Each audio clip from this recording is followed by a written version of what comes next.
Presencia de Satán en el mundo moderno. Introducción. Palabra del Evangelio. Cuando decimos que una afirmación es o no es palabra del Evangelio, queremos aseverar que es o no una verdad indiscutible. Para los cristianos, Cristo es la autoridad soberana, aquella ante la cual nos inclinamos, a la cual damos toda nuestra fe y toda nuestra confianza, todo nuestro amor. Hasta para los mismos incrédulos, Jesús es una de las personalidades más eminentes de la historia. Es la rectitud y la sinceridad.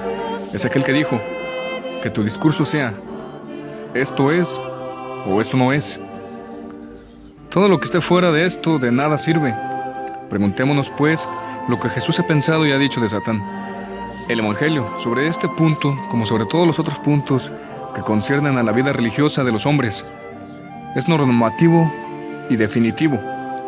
Si no lo es ya para los que han perdido la fe, no es menos cierto que no se puede comprender nada de la mentalidad religiosa de los siglos que nos han predicado en Francia sin recurrir al Evangelio. Quienes han tenido o querido tener contactos con el demonio, quienes han sufrido sus ataques como nuestro cura de Ars, quienes han sido tratados como poseídos y han sido objeto de exorcismos más o menos eficaces, habían extraído del Evangelio y de la tradición emanada del Evangelio sus interpretaciones de los estados experimentados por ellos. Abramos pues el Evangelio. ¿Habla de Satán? ¿Contiene historias de poseídos, de expulsiones de demonios? Jesús en persona ha creído en el diablo. ¿Y qué ha dicho sobre ello?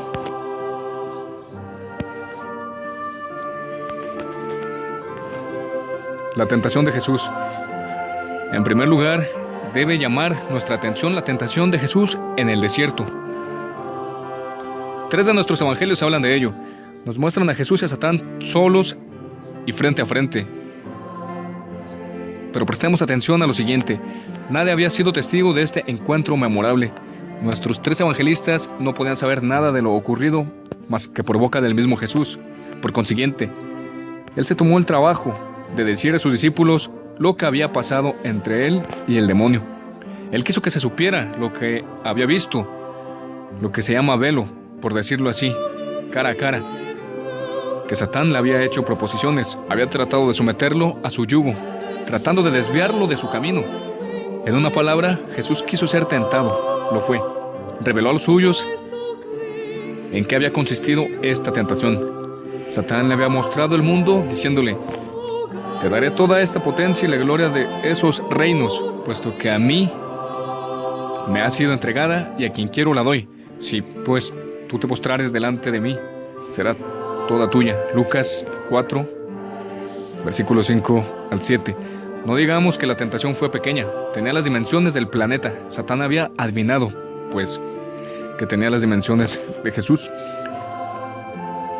Y Jesús, por su parte, al llamar en 2 oportunidades a Satán príncipe de este mundo, Juan 14:30 y 16:11, está de acuerdo con él para reconocerle una preponderancia en todos los reinos de la tierra. Hablando de los relatos de la tentación en el desierto, el padre Lagrange los compara a esos prólogos de las tragedias antiguas en los cuales todo el drama que iba a desarrollarse estaba anunciado y como prefigurado. La batalla entre Satán y Jesús en el desierto fue un prólogo de esta naturaleza. Decía con respecto a la misión de Cristo, esto solo venía para derribar la dominación de Satán. San Juan iba a decir en su primera epístola, para esto se manifestó el Hijo de Dios, para destruir las obras del diablo. Juan 3:8. Todo el Evangelio, pues, tiene que estar lleno de acciones dirigidas por Cristo contra Satán y por Satán contra Cristo. Y está bien que así sea. No podemos leer nuestros evangelios sin que esto nos llame la atención. No comprenderemos nada de los evangelios sin la certidumbre de la existencia de Satán y de su acción entre nosotros. Ejemplos.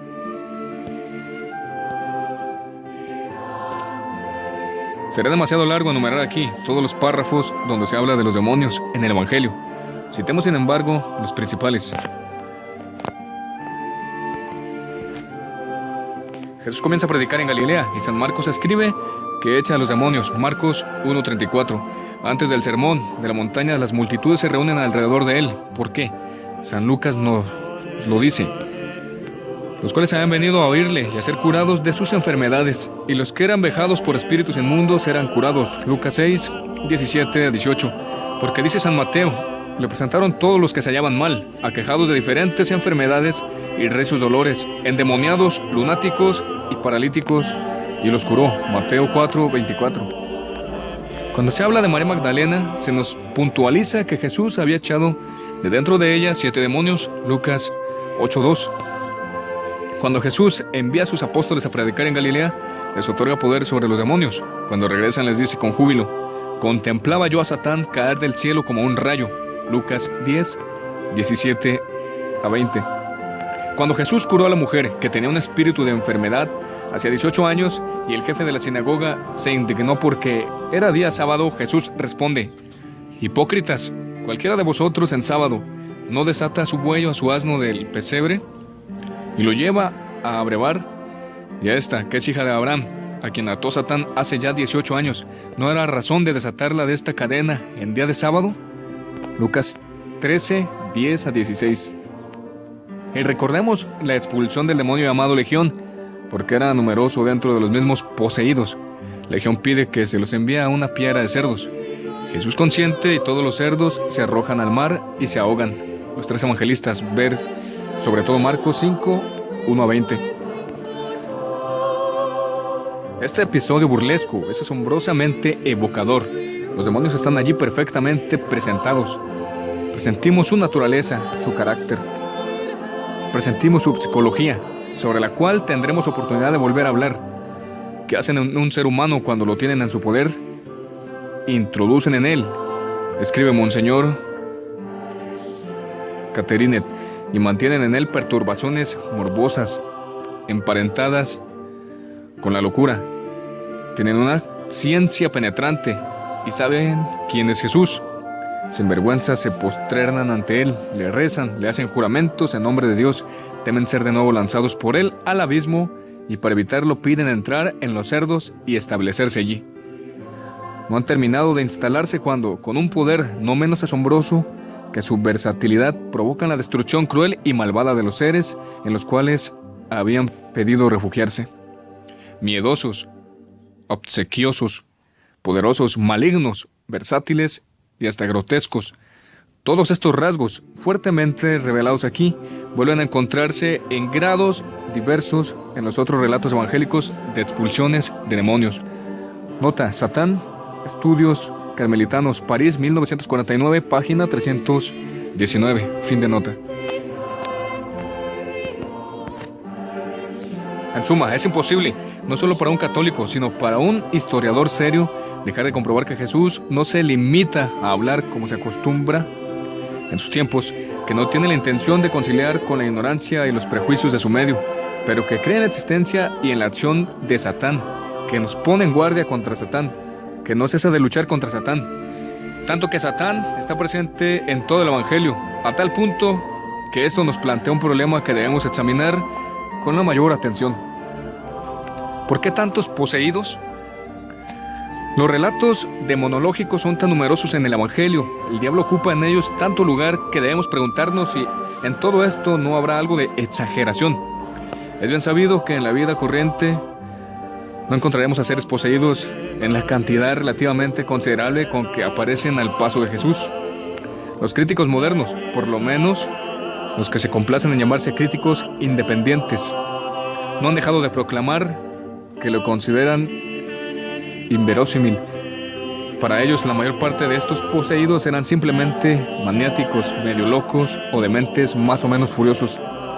Aun cuando así fuese, aun cuando Jesús, al tratar a esta categoría de enfermos, se hubiera avenido a las ideas medicales de su siglo, no dejaría de ser menos notable que hubiera tenido éxito, en la mayoría de los casos, en liberar con una palabra de su invalidez a estos desgraciados y devolverlos a un estado normal. Pero esta forma de resolver el problema debe tenerse por singularmente sumaria, si se considera lo que hemos dicho más arriba. Los textos evangélicos distinguen muy claramente entre los enfermos y los poseídos. Estos últimos manifiestan, mediante signos patentes, la presencia de una inteligencia extraña que habita en ellos. Esta inteligencia es hostil a Jesús. Es lo que llamamos la inteligencia de un espíritu maligno. Si a continuación de ese prólogo, del cual hemos señalado la grandeza, la tentación de Jesús en el desierto, Satán no hubiera intervenido en el transcurso de la carrera de Cristo, o no hubiera interpretado más que un papel secundario, hubiésemos tenido ante bien la ocasión de habernos sorprendido. Pero no es el caso. Jesús ha demostrado abiertamente que es el fuerte, que ha venido para reprimir el imperio de Satán sobre el mundo. A decir verdad, esta lucha se desarrollaba principalmente en el terreno de lo invisible, en los dominios de la gracia y del pecado. Y hasta el fin del mundo, esto será así. Pero con el permiso de Dios, esta lucha inmensa y secular presenta también signos visibles y nos ofrece episodios espectaculares. Estos episodios no son lo esencial, no lo olvidemos. Aun cuando en este libro insistimos sobre ellos, no cabe en nuestro espíritu el extremar su importancia. Lo que está en juego son las almas. Es la elección entre el cielo y el infierno, entre el odio y el amor, entre la felicidad y la condenación. Entraba pues en los designios de la providencia hacer conocer a los hombres algo del poder de Satán y de humillar a éste ante el poder del Redentor. No estamos de ningún modo obligados a creer que el número de poseídos del cual se habla en el Evangelio corresponde a un término medio en el mundo de entonces o en el mundo actual. Es muy posible y hasta verosímil que estos casos se hayan producido con una frecuencia extraordinaria alrededor de Jesús. La unión personal de la divinidad con la naturaleza humana en Jesús, Hijo del Hombre e Hijo de Dios, todo junto habría tenido como contragolpe, con el permiso divino, manifestaciones repentinas y múltiples de diabolismo. La posesión es, en cierto sentido, una réplica, una caricatura de la encarnación del Verbo. El paganismo y el mismo judaísmo empezaban a estar roídos por esta incredulidad con respecto a lo sobrenatural, que es una de las señales del tiempo en que vivimos. La venida de Jesús a la tierra y los numerosos casos de posesión que se produjeron alrededor de él constituyen una revelación sobrecogedora del mundo sobrenatural en sus dos aspectos complementarios, que son la ciudad de Dios y la ciudad de Satán. En este sentido, fue que dijimos que para nosotros el Evangelio es normativo, plantea principios, proporciona claridades, establece leyes, arroja sobre todos los siglos por venir luces que no deben apagarse jamás. Todo lo que sabemos y creemos con respecto al demonio está arraigado en el Evangelio. La creencia en la existencia y en la malignidad del demonio es un dogma para los cristianos. Nuestro destino está emparentado con el de los ángeles o los demonios. Veremos a Dios como los ángeles, dice Jesús, o bien seremos malditos con Satán y todos sus demonios. Todo esto tenía que ser dicho o recordado antes que llegáramos a los hechos contemporáneos. Y para conducirnos del Evangelio a estos hechos contemporáneos será suficiente una rápida ojeada.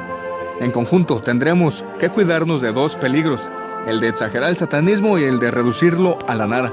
En algunos siglos se ha visto al diablo por todas partes y en otros no se quería verlo por ninguna parte. Doble exageración igualmente engañadora, igualmente falsa y por consiguiente igualmente salida de Satán, padre de la mentira. En la antigüedad, no puede decirse que los cristianos de los primeros tiempos tuvieran obsesión por la acción de los demonios. Podríamos citar textos de San Pablo y de San Pedro que permanecen siempre actuales y que deben ser considerados por nosotros como la expresión de la estricta realidad. Tendremos que luchar contra el demonio. La vida moral no es más que una lucha. Hay otra cosa más que la carne y la sangre. El dragón se halla constantemente en acción. San Juan en el Apocalipsis ha dicho todo cuanto había de decir sobre las vicisitudes de la historia cristiana. Pero es indudable que el dragón interpreta en ella un papel de primer plano. Los periodos de persecución tan abundantes en la historia de la Iglesia son eminentemente diabólicos. No cabe duda, por otra parte, que los primeros cristianos consideraban diabólico al culto rendido a los ídolos bajo el paganismo. Los dioses paganos para ellos eran demonios. Al hablar de todo esto, sin embargo, no se dirá que los padres de la Iglesia hayan exagerado jamás. Un Agustín ha visto muy bien las dos ciudades. Las ha escrito con lucidez, con fuerza, con toda la amplitud de visión de un genio espiritual. A veces lo consideramos pesimista, pero es por una razón muy distinta de la teología demonológica. No relaciona solamente con el demonio todo lo que hay de tenebroso en las acciones de los hombres. Nosotros tenemos en ello nuestra parte. Él es quien afirma, por el contrario, volveremos a hablar de esto, que ese perro está encadenado. El diablo no puede nada contra nosotros sin nosotros. De nuestro consentimiento es de donde extrae su fuerza, y de nuestra resistencia es de donde procede su debilidad. Las historias más demoníacas llegadas hasta nosotros desde las profundidades de la antigüedad cristiana son las de los padres del desierto. Un Antonio ha luchado frente a frente con el demonio. Los ermitaños de la Tebaida y los monjes de todo origen y de toda época han tenido que pelear con Satán. San Martín de Tours, en nuestro país, sabía bastante de esto. Sin embargo, podemos atravesar rápidamente la Edad Media. Podemos hojear los infolios de los grandes teólogos escolásticos sin enloquecernos con evocaciones demonológicas. Los autores que han hecho un estudio especial de la literatura medieval que se refiere a la posesión demoníaca o la brujería, opinan que los más grandes maestros, Alberto el Grande, Tomás de Aquino, Duns Scott, se inclinaban antes bien a rechazar los pretendidos prodigios de las brujas. En el siglo XV todavía, Gersón y Gabriel Biel, el último de los nominalistas, disentían porque el primero afirmaba y el segundo negaba el poder de los demonios sobre el mundo terrestre. Un viaje peligroso. Se estaba en esto cuando apareció en 1486 una obra destinada a tener una enorme repercusión que iba a orientar todo un siglo hacia las exageraciones más manifiestas y más deplorables. Se trata del Malleus Maleficarum, el martillo de las brujas, de dos dominicanos alemanes, Jacques Sprenger y Henry Institoris. El primero profesor de la Universidad de Colonia, el segundo inquisidor en Alemania del Norte. La obra se propagó en forma prodigiosa. Se conocen 28 ediciones en los siglos XV y XVI. Fue el manual de la cacería de las brujas y dio el impulso a toda una literatura demonológica. No terminaríamos nunca de citar los títulos publicados para uso de los inquisidores o los confesores en el siglo XVI, en los cuales solo se habla de brujería o de pactos con el diablo. Siglo XVII. En sus comienzos vio popular este género de obras. Se hablaba en ellos de la posesión, con detalles rechazantes de monstruos, vampiros, diablillos, caseros, espíritus familiares, etc. En 1603, un autor, Jourdain Gibelet, publica un discurso filosófico cuyo título, Anzuelo, solo recubre un tratado de incubos y sucubos, es decir, de relaciones carnales con los demonios. La biografía de Yves de Plessis, que solo comprende las obras francesas sobre la acción demoníaca, contiene alrededor de 2000 títulos, más o menos. La opinión general tiende a la sazón al ver al demonio en todas las enfermedades que atacan al cuerpo humano. Emile Brouette, en El Satán de los Estudios Carmelitanos, página 363, transcribe estas líneas del ilustre Ambroise Separé, autor de esta frase citada con tanta frecuencia: yo lo curé, Dios lo sanó. Diré con Hipócrates, padre autor de la medicina, que las enfermedades hay algo de divino, de lo cual el hombre no sabría dar razón.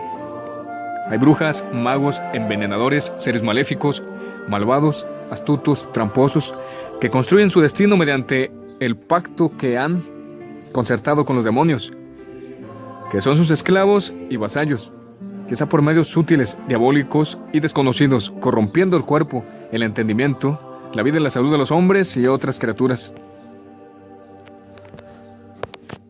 Imaginaciones malsanas. Podemos decir que en el siglo XVI va a producirse una orgía de imaginaciones malsanas desde el punto de vista demonológico.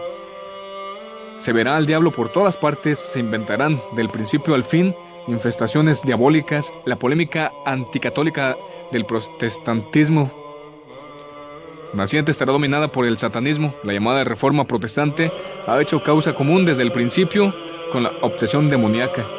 Si bien la persecución de las brujas y los brujos había empezado mucho antes de Lutero y Calvino, Estos no solo han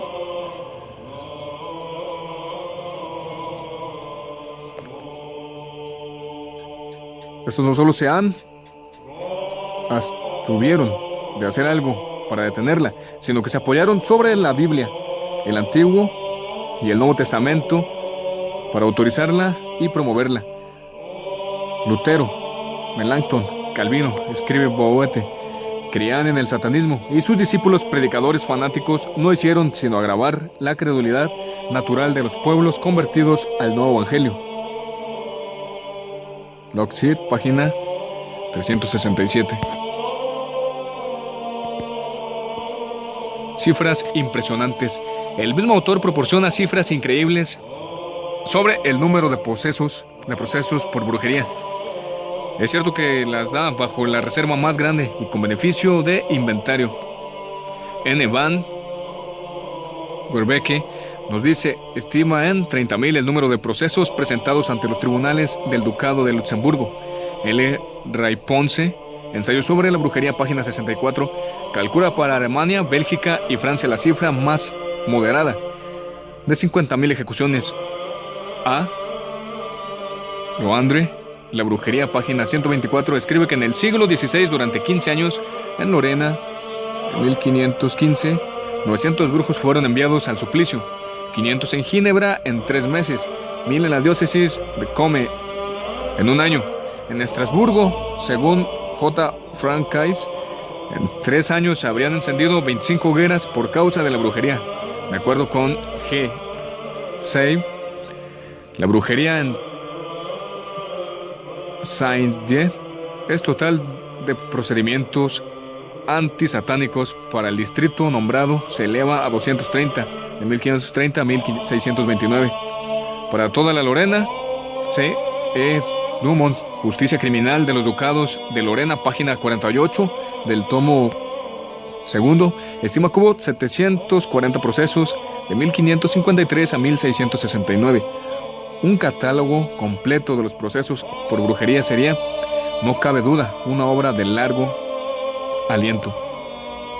Contrariamente a la opinión corriente, acreditada por los mejores historiadores, no es en las postrimerías del siglo XVI que culmina el furor de la represión antisatánica.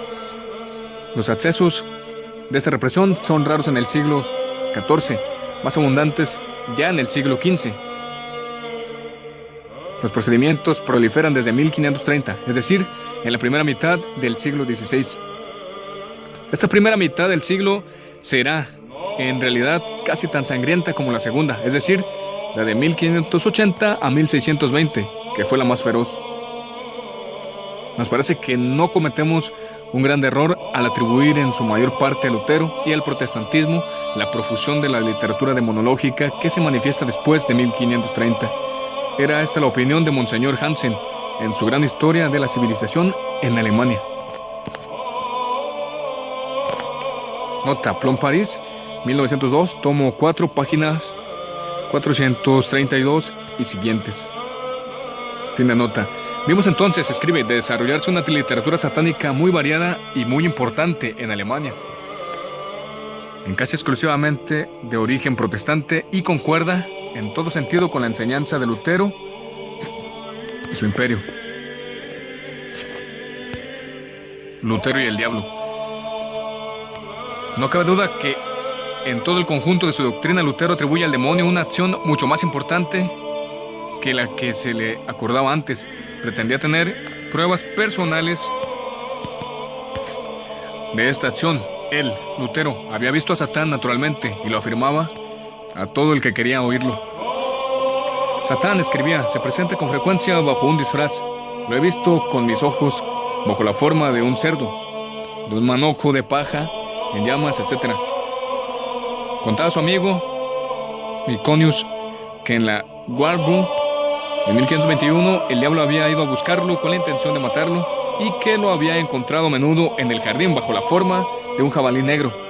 En Coburgo, en 1530, lo había reconocido una noche en una estrella.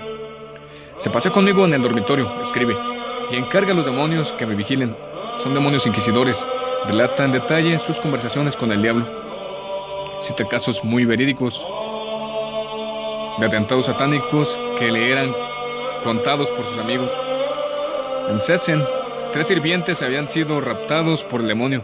En la Marché, Satán había estrangulado a un posadero llevado por los aires a un lasquenete. En Mulchberg, un flautista ebrio había corrido la misma suerte. En Eisenach, otro flautista había sido raptado por el diablo por más que el pastor Justus Menius y varios otros ministros vigilaron constantemente para cuidar las puertas y ventanas de la casa donde se encontraba. El cadáver del primer flautista había sido hallado en un arroyo y el del segundo en un bosquecillo de avellanos.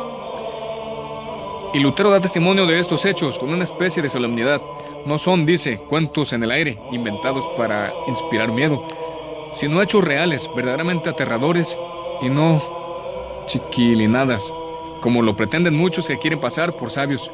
Dice también, los diablos vencidos, humillados y golpeados se convierten en duendes y en diablillos caseros, porque hay demonios degenerados y me inclino a creer que los monos no son otra cosa. Esta última conjetura le agrada porque insiste, las serpientes y los monos están sometidos al demonio, más que los otros animales. Satán está dentro de ellos, los posee y se sirve de ellos para engañar a los hombres y hacerles mucho daño. Los demonios viven en muchos países, pero más particularmente en Prusia. También los hay en gran número en Laponia. Demonios y magos en Suiza, no lejos de Lucerna.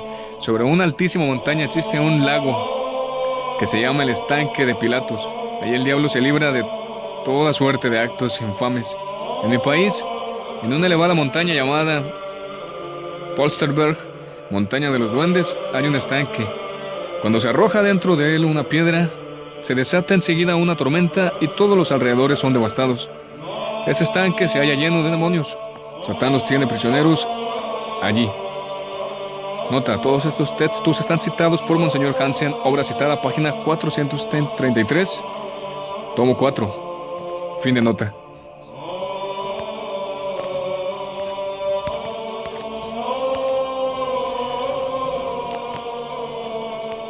Pero no era solamente en sus cartas privadas o sus charlas durante las comidas que Lutero hablaba así. La demonología ocupaba un lugar muy grande en su doctrina misma. En 1520, cuando todavía no estaba completamente separado de la tradición católica, había declarado que era un pecado contra el primer mandamiento atribuir al demonio o a los malvados los fracasos en las empresas o en las desgracias del destino. Pero más tarde veía los designios del demonio por todas partes. En su gran catecismo, que data de 1529 y contiene las ideas que le son más caras, enseña expresamente que son los demonios quienes suscitan las querellas, los asesinatos, las sediciones, las guerras, lo cual puede, como lo diremos más adelante, sostenerse, pero que sea él también la causa de los truenos, las tormentas, la piedra que destruye la cosecha y que mata a los animales y reparte veneno en el aire. ¿Qué hubiera dicho de los automóviles cuyas exhalaciones infectan nuestras ciudades? El demonio, escribe, amenaza sin cesar la vida de los cristianos, satisface su ira haciendo llover sobre ellos toda clase de males y de calamidades, de ahí que tantos desgraciados mueran, los unos estrangulados, los otros atacados de demencia. Él es quien arroja a los niños a los ríos, él es quien prepara las caídas mortales. De acuerdo con Lutero, los poderes del demonio son inmensos. El diablo, dice, es tan poderoso que con una hoja de árbol puede ocasionarnos la muerte. Posee más drogas, más de aromas llenas de veneno que todos los boticarios del universo. El diablo amenaza a la vida humana con medios que le son propios. Él es quien envenena el aire. Y no son estos textos aislados y raros en las obras de Lutero. Encontramos en sus escritos las aseveraciones más increíbles. No duda, por ejemplo, que Satán abusa algunas veces de las niñas, que éstas quedan embarazadas por su acción y que los niños nacidos de esta unión atroz son hijos del diablo y que no tienen alma. No son más que un montón de carne, dice él, según él. Y nos da esta razón perentoria. El diablo puede hacer un cuerpo, pero no sabría crear un espíritu. Satán es, pues, el alma de sus criaturas. Y nos da esta conclusión dogmática. ¿No es horrible y aterrador pensar que Satán pueda torturar de este modo a los seres y que tenga el poder de engendrar hijos? Nota, obra citada, página 436 de Monseñor Hansen.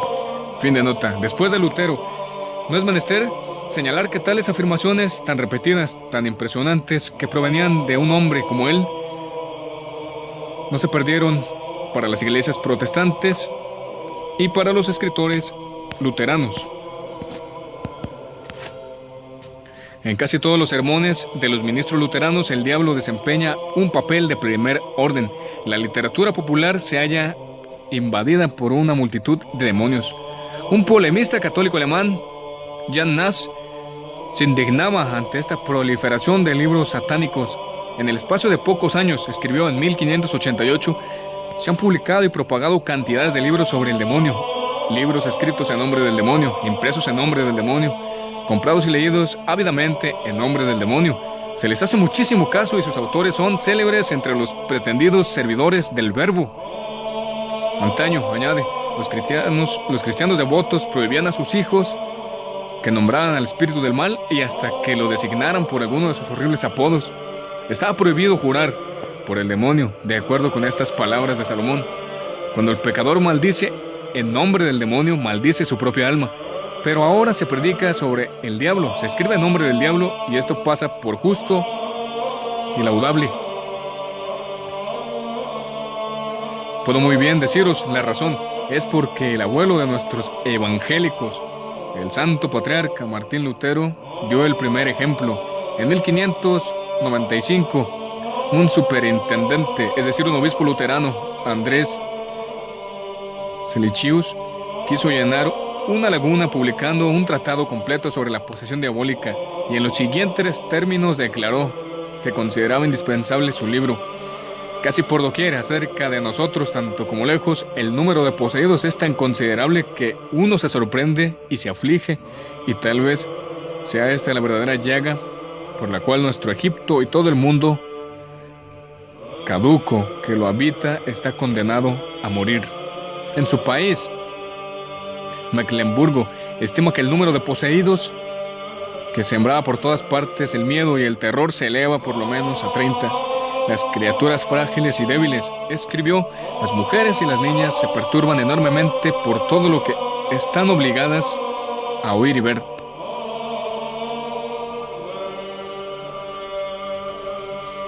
Muchas han renunciado a la fe y a la caridad, puesto que han oído los consejos de los demonios, lo cual constituye una práctica anticristiana e idólatra. Y describen largamente los estragos de la demonología en su época. Pero detengámonos aquí estos lamentables recuerdos. En nuestros tiempos actuales tales exageraciones no son indudablemente posibles ya.